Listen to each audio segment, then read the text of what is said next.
ஒரு காகம் அழுதது. ஆனா அத காப்பாத்தியது யாருன்னா ஒரு சின்ன நண்டு, கிராப்.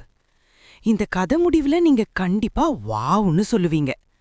ஒரு காட்டுல ஒரு பெரிய மரம் இருந்தது. அந்த மரத்தின் கிளையில் ஒரு காகம் சந்தோஷமா வாழ்ந்துகிட்டு இருந்தது.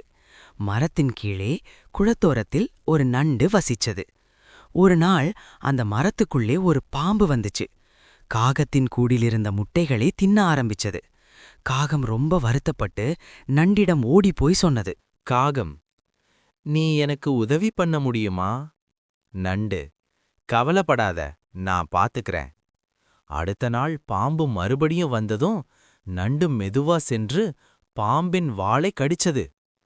பாம்பு வலியில துடிச்சு ஐயோன்னு சொல்லி வேகமா ஓடி போயிடுச்சு. அதுக்கு பிறகு அந்த பாம்பு அந்த மரத்துக்கே திரும்ப வரல. காகம் சந்தோஷமா நண்டுக்கு நன்றி சொன்னது. 2 பேரும் நல்ல நண்பர்களா வாழ்ந்தாங்க. குட்டீஸ், இந்த கதை பிடிச்சிருந்தா லைக் பண்ணுங்க, Hello சப்ஸ்கிரைப் பண்ணிட்டு friends, bell welcome to press Bubbly பண்ண Baby Story மறக்காதீங்க. Motivation. Today, we have moral stories from Panchatantra Kathaikal.